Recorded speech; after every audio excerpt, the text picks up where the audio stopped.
आज का वर्ड विशेष उन लोगों के लिए है जिनका माइंड सारा दिन चलता रहता है, जिनका मन सारा दिन भटकता रहता है। कभी वो माउंटेन पे रहते हैं, कभी वो वैली में रहते हैं, कभी उनका मन पहाड़ों पर रहता है तो कभी खड्डों में पड़ा रहता है, कभी कभी वो परम पवित्र स्थान में रहते हैं तो कभी कभी तंबू के आसपास भी नहीं दिखते हैं।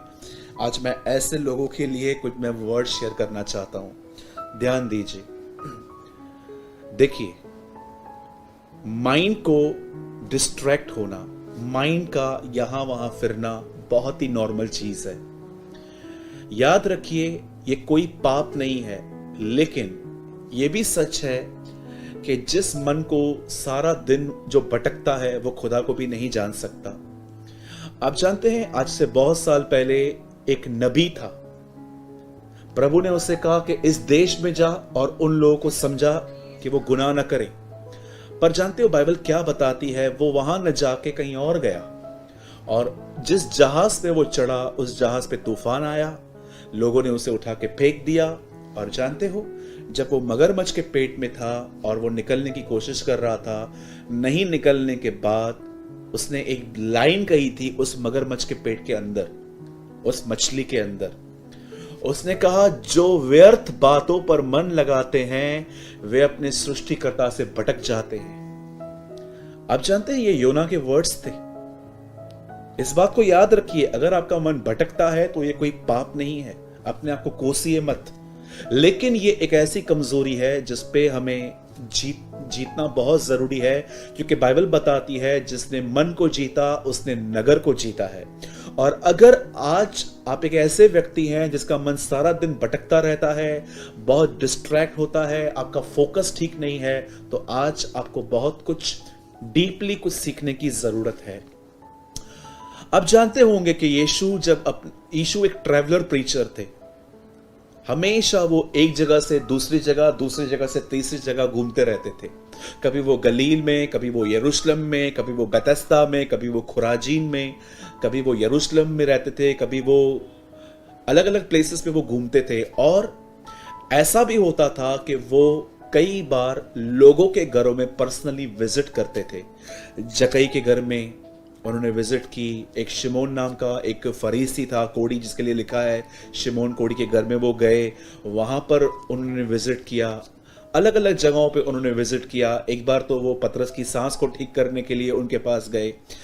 बाइबल बताती है यीशु एक और घर में जाते थे जिसका नाम था मार्था और मरियम, और इनका एक भाई भी था लाजर। बाइबल ऐसा बताती है कि यीशु एक दिन इनके घर में गया।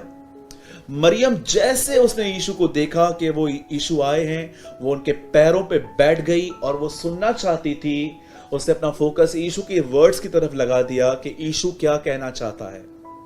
लेकिन बाइबल बताती है एक और बहन थी जिसने इस चीज को इतना इंपॉर्टेंट न समझ के, वो शायद कुछ काम कर रही थी, किचन में काम कर रही थी, क्या कर रही थी वहां पर नहीं लिखा है, लेकिन वो कुछ काम कर रही थी। और अब देखिए, इस बहन का ध्यान कहां कहां है। सबसे पहले ये बात जानती थी कि यीशु आया हुआ है। वो यीशु के पास नहीं बैठी थी, वो कुछ काम कर रही थी। अब देखो, यीशु घर पे आया है, वो वहां नहीं बैठी है, लेकिन वो काम कर रही है। काम करते करते भी देखिए, उसका जो दिमाग है, उसका जो मन है, उसको बार बार वो अपनी बहन को देख रही है। मेरे भाइयों, मेरी बहनों, जीवन में बहुत बार हमारे साथ भी यही होता है। कई बार हम अपने दिमाग को देखते हैं, वो एक जगह पर रुकता नहीं है, अलग अलग जगहों के बारे में सोचता रहता है। मेरे भाइयों, मेरी बहनों, मैं आपसे एक बात पूछना चाहता हूं। जब मार्था और मरियम इन्होंने देखा कि यीशु मसीह उनके घर में आए हैं, मरियम जो थी वो उसके पैरों पे बैठ गई, क्योंकि वो सुनना चाहती थी कि यीशु क्या बोल रहा है। लेकिन मार्था वो कुछ काम करने लगी, और काम करते करते उसने क्या देखा कि मरियम उसकी हेल्प नहीं करवा रही है। अब जरा सोचिए, वो काम भी कर रही है, उसका ध्यान कहीं और भी है, और मरियम जो है उसका ध्यान कहीं नहीं है, वो सिर्फ यीशु को देख रही है। आप में से कितने लोग इन दो पोजीशंस को देख पा रहे हैं? जो खड़ी है वो डिस्टर्ब है, लेकिन जो बैठी है वो रेस्ट में है। क्यों? बाइबल बताती है कि यीशु मसीह मुर्दों में से जी उठने के बाद उठा लिए गए और परमेश्वर पिता के दाहिनी ओर बैठ गए। बैठना एक रेस्ट की प्लेस है। परमेश्वर कभी नहीं चाहता कि आपका मन जो है वो ऐसा हो, बिल्कुल मार्था की तरह, कि यीशु घर में आया है, उसके बाद भी वो काम कर रही है और वो उस काम में भी ध्यान नहीं दे पा रही है। उसका ध्यान है अपनी बहन में, और वो यीशु को आके कहती है कि क्या तुझे चिंता नहीं है? क्या तू परेशान नहीं होता? ये देख नहीं रहा है कि मैं अकेले काम कर रही हूं? ये मुझे करने के लिए, ये मुझे हेल्प करवाने के लिए नहीं आ रही है? मेरे भाइयों, मेरी बहनों, आज कई लोगों की दिशा भी बिल्कुल ऐसी है। उनके जीवन में यीशु मसीह आया हुआ है, फिर भी उनका मन तरह तरह की बातों में भटकता रहता है, चलता रहता है। कभी वो क्या सोचते हैं, कभी वो क्या सोचते हैं, पता नहीं। सारा दिन इनका मन जो है भटकता ही रहता है। अगर आज आप इस चीज से आजाद होना चाहते हो तो अब मैं आपको कुछ समझाना चाहता हूं। याद रखिए, मार्था और मरियम दोनों स्ट्रीम्स हैं, ये दोनों जीवन है।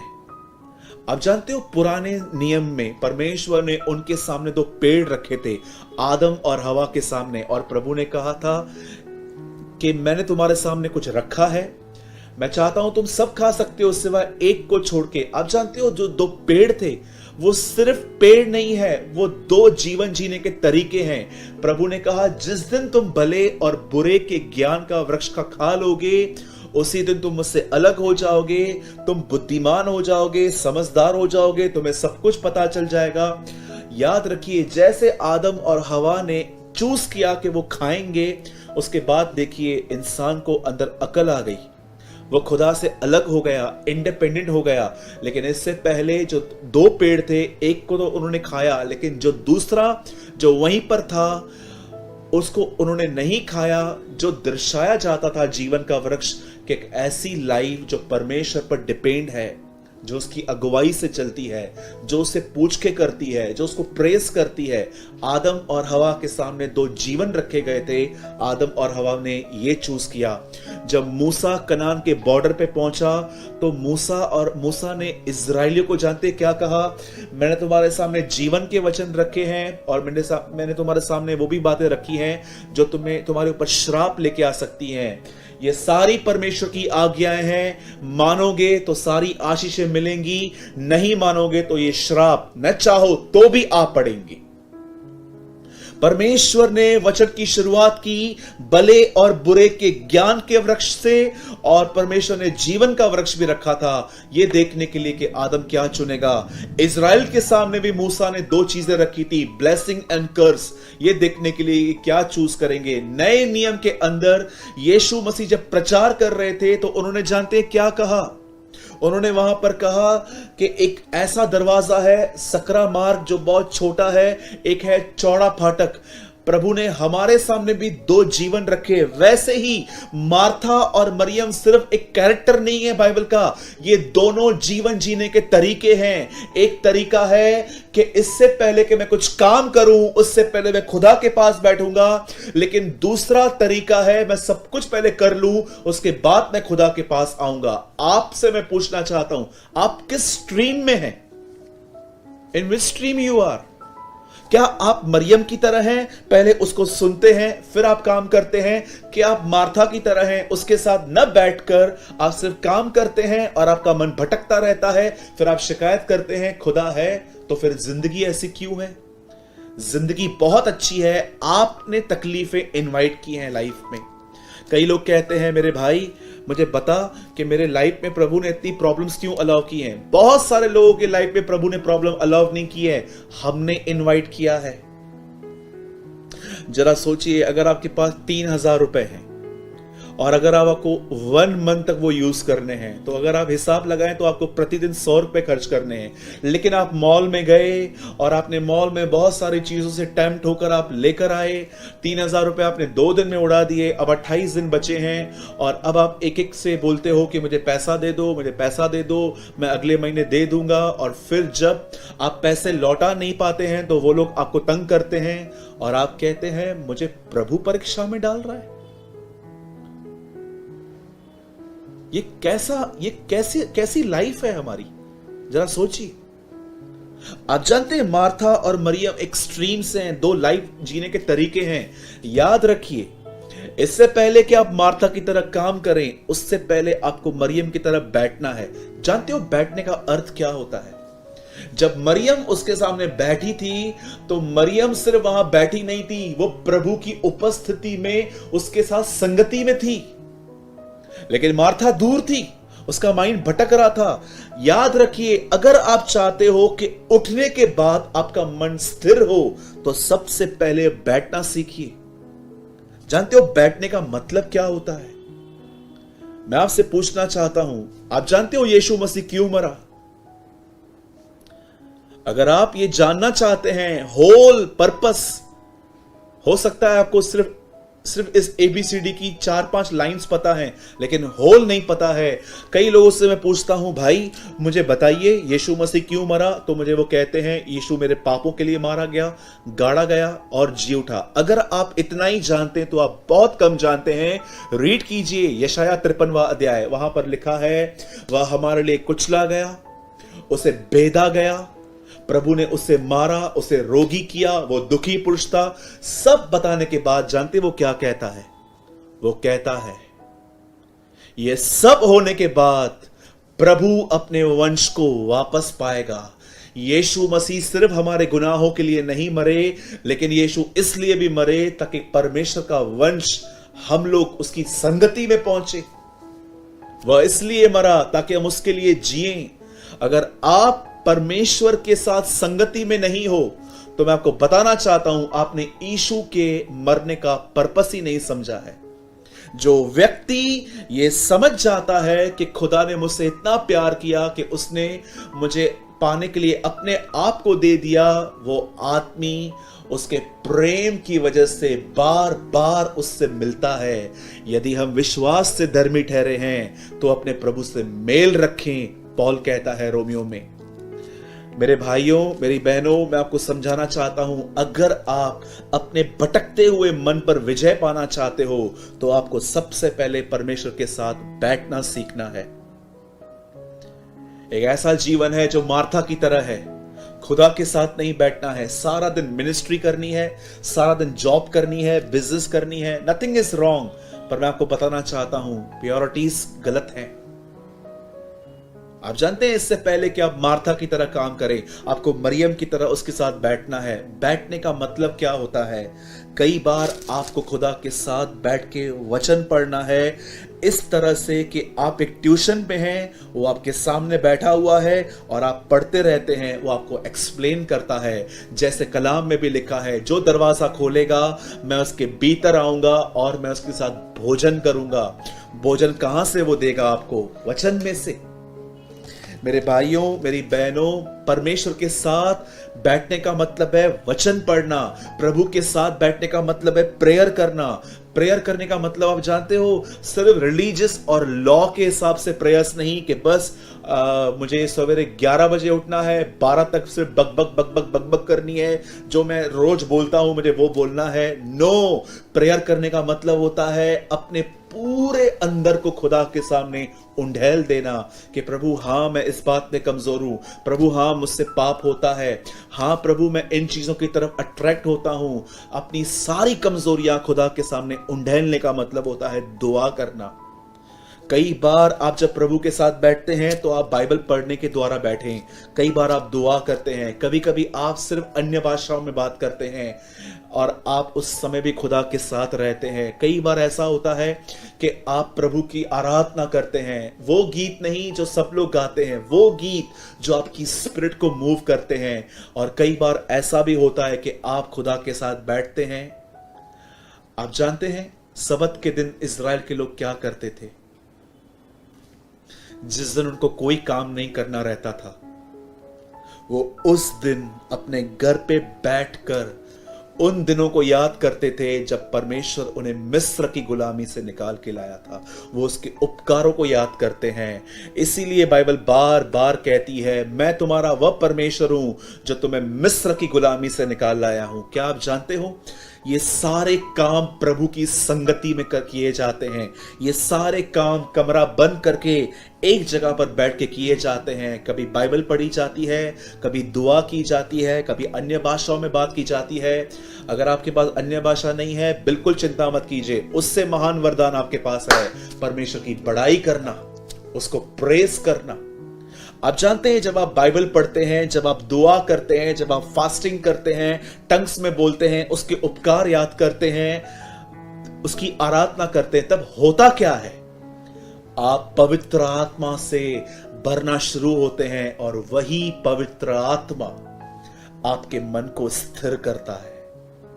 यही काम यीशु जैतून पर्वत पर, जंगलों पर, गार्डन्स में जाके करता था और उसके बाद लोग उसे कहते थे, बालजबूल है तू, दुष्ट आत्मा है तू, पेटू है, पियक्कड़ है। उसका ध्यान कहां नहीं भटकता था, क्योंकि वो पवित्र आत्मा से भरा हुआ था। अब कुछ लोग कहेंगे, ब्रदर यीशु तो परमेश्वर था। बिल्कुल, लेकिन यह भी याद रखिए, यीशु अपने आप को मनुष्य का पुत्र भी कहता था। उसने इंसान बन के हर वो काम करके दिखाया जो उसको देखकर हमें सीखने की जरूरत थी।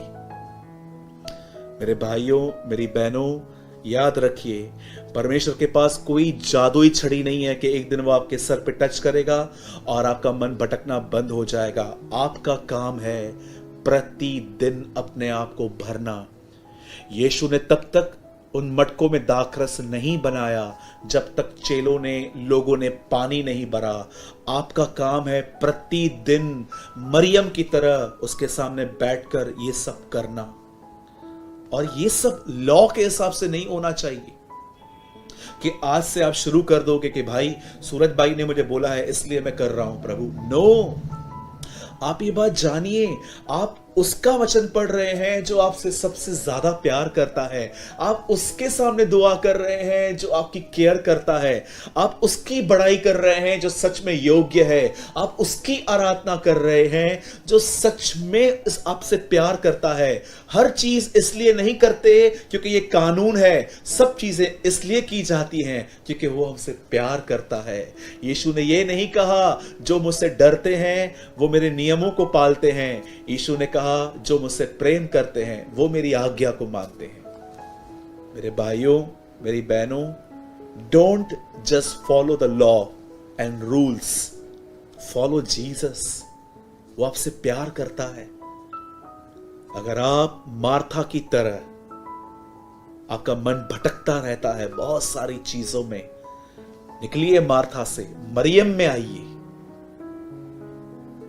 मरियम में आइए, बैठिए उसके साथ, वो आपको भरेगा। आज इस वीडियो को पूरा होने के बाद आप में से हर व्यक्ति, इस वीडियो को पूरा करने के बाद हर व्यक्ति ये कन्फेस करे और कमेंट करे कि इससे पहले कि मैं मार्था बनूं, उससे पहले मुझे मरियम बनना है। आप में से जितने भी लोग मुझे देख रहे हैं, मैं आप सभी से दरख्वास्त करता हूं, अब लगभग मैं इस मैसेज को पूरा करने पर हूं। आज इस वीडियो को देखने के बाद जरूर कमेंट टाइप कीजिएगा और कन्फेस कीजिएगा। पहले कन्फेस कीजिएगा, फिर टाइप कीजिएगा कि इससे पहले कि मैं मार्था बनूं, मैं प्रभु की सेवा करूं, उससे पहले मुझे मरियम बनना है, प्रभु की आवाज को सुनना है, उसके साथ संगति करनी है। यही एक तरीका है आपके भटकते हुए मन को वश में करने का। आप और मैं चाहकर भी अपने माइंड को कंट्रोल नहीं कर सकते हैं, लेकिन जब हम उसके साथ समय बिताते हैं, वो हमें भरता है, वो हमें वो योग्यता देता है और वो हमें आत्मा से भरता है। वही पवित्र आत्मा हमें यीशु की तरफ देखने में और मन को स्थिर करने में मदद करता है। याद रखिएगा, हम पुरानी वाचा में नहीं रहते हैं जहां यह लिखा है सबसे अधिक अपने मन की रक्षा कर। हम नई वाचा में रहते हैं जहां पर लिखा है मन को अनुग्रह से दृढ़ होना भला है। By the grace, by the grace. अगर आप नहीं जानते हैं तो मैं आज आपको ये वर्ड दिखा देता हूं। बहुत लोग इस वर्ड को नहीं जानते हैं। आपके स्क्रीन पर आ रहा है इब्रानियों 13 और उसका 8वां वचन, 9वां वचन। नाना प्रकार के विचित्र उपदेशों से न भरमाए जाओ, क्योंकि मन का अनुग्रह से दृढ़ रहना भला है, न कि खाने की वस्तुओं के द्वारा जिनमें काम, आगे नहीं जाऊंगा। यहां लिखा है मन अनुग्रह से मजबूत होता है। अनुग्रह किसके पास है? बाइबल बताती है अनुग्रह का आत्मा, होली स्पिरिट के अंदर ग्रेस है आपके माइंड को कंट्रोल करने की। आइए हम दुआ करें। स्वर्गीय पिता, मैं दुआ करता हूं यीशु मसीह के नाम में। प्रभु, आज जितने भी लोगों ने कलाम सुना, तेरे वचन को सुना, मैं दुआ करता हूं प्रभु जी, तेरे हर बच्चे पर प्रभु तू दया और अनुग्रह कर। होने दे प्रभु के आने वाले दिनों में हम अपने मन में आने वाले विचारों पर जय पाएं, हमारा मन भटकने से बचे और हम पवित्र आत्मा से परिपूर्ण हो। जितने भी लोग मुझे देख रहे हैं खुदा, यदि इनमें से कोई भी व्यक्ति डिप्रेशन में है तो यीशु मसीह के नाम से वो सारे डिप्रेशन के बॉन्डेजेस यीशु के नाम से टूट जाए, यीशु के नाम से टूट जाए। तेरी दया, तेरा अनुग्रह तेरे लोगों पर हो, हर एक की जरूरत पूरी कर प्रभु। मैं तुझसे ये विनती करता हूं, मैं तुझे सारी महिमा और आदर देता हूं, विश्वास करता हूं कि आपने मेरी दुआ को सुना, यीशु के नाम में, आमीन एंड आमीन।